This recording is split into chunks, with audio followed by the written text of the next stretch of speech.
Hello दोस्तों, कैसे हैं आप। स्वागत है आपका एक और इंस्पायरिंग वीडियो में। एक गुरु की अनमोल सीख। एक गुरुजी अपने शिष्य के साथ कहीं जा रहे थे। चलते चलते उन्हें बड़ी प्यास लगी तो वे दोनों एक खेत के पास जाकर रुक गए। खेत की हालत देखकर उन्हें बड़ा बुरा लगा और ऐसे लग रहा था कि इस खेत का मालिक खेत पर कुछ खास ध्यान नहीं देता है। फिर उन्होंने देखा कि उस खेत के बीचों बीच एक घर भी है। उन दोनों ने जाकर घर का दरवाज़ा खटखटाया। घर के अंदर से एक आदमी, उसकी पत्नी और 2 बच्चे बाहर आ गए। उन सभी ने फटे पुराने कपड़े पहने हुए थे। फिर गुरु ने कहा, क्या हमें पानी मिल सकता है? हमें काफ़ी समय से प्यास लगी है। तो उस व्यक्ति ने उन दोनों के लिए पानी लेकर आया। फिर गुरुजी ने उनसे कहा, आपका खेत इतना अच्छा है, लेकिन इसमें कोई भी फसल क्यों नहीं बोई गई है? इस प्रश्न पर उस आदमी ने कहा, हमारे पास एक भैंस है जो काफ़ी दूध देती है, जिसे बेचकर हमारा गुजारा हो जाता है, इसीलिए मैं बेवजह खेती क्यों करूं? फिर गुरुजी ने कहा, क्या हम आज की रात यहाँ रुक सकते हैं? कल सुबह होते ही हम यहाँ से चले जाएंगे। गुरुजी के इस रिक्वेस्ट पर उस व्यक्ति ने कहा, ठीक है, आप यहाँ पर रुक सकते हैं। फिर आधी रात होते ही गुरुजी ने अपने शिष्य को नींद से जगा दिया और कहा, उठो, हमें अभी के अभी यहाँ से निकलना है, लेकिन जाने से पहले उस व्यक्ति की भैंस को इनसे अलग कर देना है और उसे उसके सही जगह पर ले जाना है। यह सुनकर शिष्य को काफ़ी बुरा लगा, लेकिन वो अपने गुरु की बात को टाल नहीं पाया और बिना कुछ कहे जैसे उसके गुरुजी ने कहा वैसे ही उसने किया।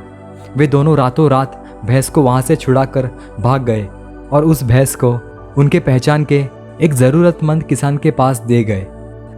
फिर 10 साल बाद जब उस शिष्य ने अपनी शिक्षा पूरी कर ली, तब उसने सोचा कि क्यों ना अपनी गलती को सुधारा जाए, उस आदमी के पास वापस जाकर उसकी मदद की जाए। फिर शिष्य उसी गांव और उसी जगह पर वापस चला गया जहां से उन्होंने उस भैंस को छुड़ाया था, और जैसे ही वह उस जगह पर पहुंचा तो वहां का नज़ारा देखकर चौंक उठा। उसने देखा कि वहां के सारे खेतों में दूर दूर तक काफ़ी फल लगे हुए हैं, और 10 साल पहले जहां उस जगह पर एक छोटी सी कुटिया थी, वहाँ उसी जगह पर अब एक बहुत बड़ा बंगला है। शिष्य को लगा कि शायद उस आदमी ने सब कुछ बेचकर यहाँ से चला गया होगा।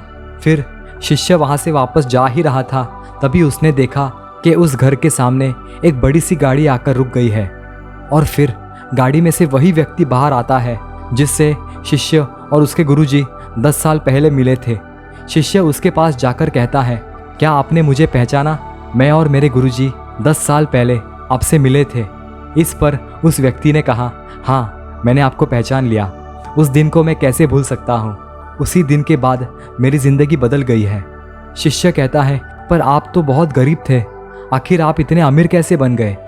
फिर उस आदमी ने कहा, पता नहीं, उस रात के बाद हमारी भैंस कहाँ चली गई थी। वो हमें कहीं भी मिल नहीं रही थी। मैं कुछ दिनों तक काफ़ी दुखी रहा, परेशान रहा, लेकिन जीवन जीने के लिए हमें कुछ ना कुछ तो करना ही था। इसीलिए मैं लकड़ियाँ काटकर बेचने लगा, जिससे कुछ पैसे आए तो मैंने खेत की बुआई कर दी। फिर बुआई से आई हुई फसल को बेचकर मैंने और पैसे कमाए और ये आजू बाजू की सारी जगह खरीद ली और फलों की बुआई करवा दी, और आज मैं आसपास के इलाकों में फलों का सबसे बड़ा व्यापारी हूँ, और अब मेरे पास लाखों रुपए हैं। अगर उस दिन हमारी भैंस कहीं लापता नहीं हुई होती तो आज मैं इतना सफल नहीं हो पाता। और उस दिन शिष्य को समझ में आ गया था कि उस रात जो भी गुरुजी ने किया वह इस आदमी के अच्छाई के लिए ही किया था। सो दोस्तों, इस कहानी से हमें ये सीख मिलती है कि जीवन में आने वाला हर एक चैलेंज आपके लिए एक बड़ी अपॉर्चुनिटी लेकर आता है। अगर अभी आपके जीवन में परेशानी आई है या आप किसी चैलेंज को फेस कर रहे हैं, तो मेरा यकीन मानिए, वह परेशानी अपने साथ एक बहुत बड़ी सफलता भी लेकर आई है। यदि बुरे वक्त में आपने हिम्मत नहीं हारी, तो आने वाले समय में आप बेहद सफल होने वाले हैं।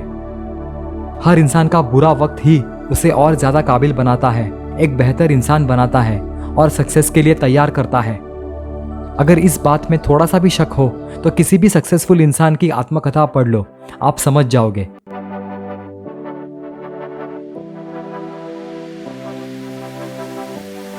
अगर आपको ये वीडियो से कुछ भी नया सीखने मिला हो तो इस वीडियो को लाइक ज़रूर करें, अपने कम्युनिटी में इसे शेयर करें ताकि इस लाइफ चेंजिंग नॉलेज का फ़ायदा दूसरों को भी हो पाए, वो भी पूरी तरह फ्री में।